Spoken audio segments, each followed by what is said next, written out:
It's been 25 years since the founding of Image Comics and the debut of the most popular modern superhero not published by DC or Marvel Comics. 25 years. I am so old. I'm going to be dead so soon. Anyway, here are 5 hellacious things about Spawn. Number 1, he proved independent comic creators could compete. Todd McFarlane's Spawn was the second title ever published under the Image Comics banner, and today is one of only 2 original Image titles still being published, the other one being Eric Larson's Savage Dragon. I remember when Spawn debuted, I was 12, and now I'm 37. The success of Spawn, and it was successful, especially in those first few years, cleared a path for other artists and writers to find an outlet for their work somewhere besides DC or Marvel Comics. Independent publishers like Image, which allowed the artists and writers to own their creations, became viable options.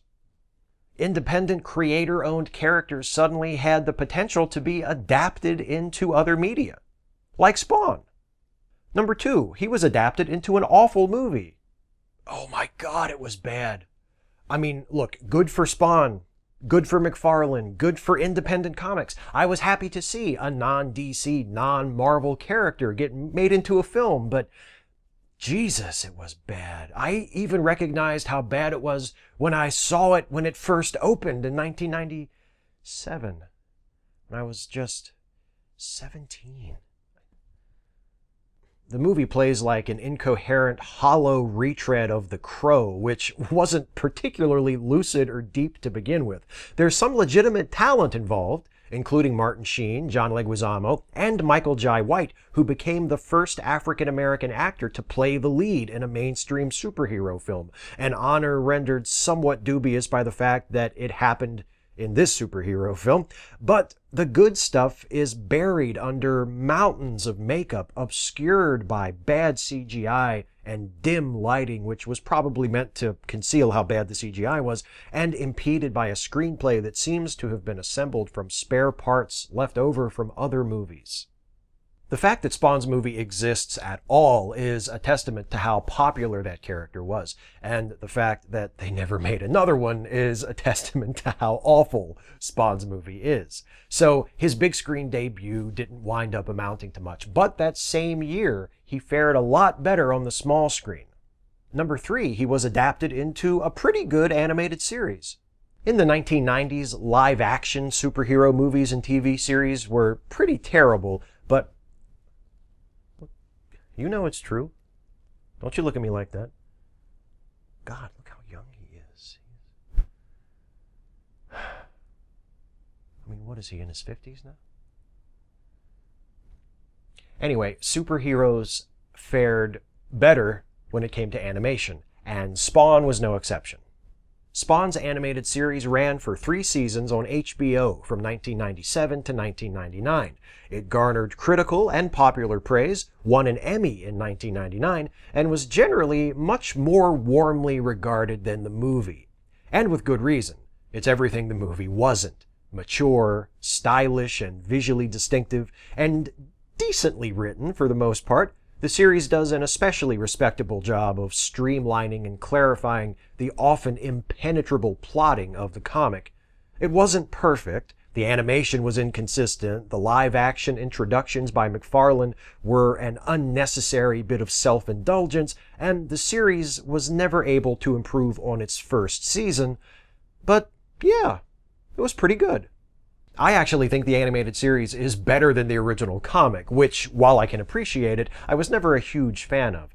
Spawn is one of those characters who didn't really grab my attention until he moved beyond his original comic book form. In fact, one of his most successful adaptations wasn't into a narrative form at all. I'm talking about those sweet-ass action figures. Number 4, he revolutionized comic book toys and collectibles. When I was a kid, back before the turn of the century, see, I'm I'm turning into that guy already. When I was a kid, comic book shops sold comic books and not much else.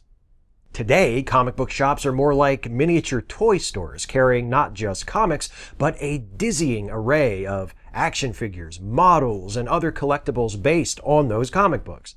That transformation occurred in large part due to Spawn and his creator, Todd McFarlane. It was McFarlane who proved that there was a market for high-quality, detailed action figures based on comic books and targeted at comic book fans. Until the success of McFarlane toys, nearly all superhero toys were tie-ins to a movie or TV series.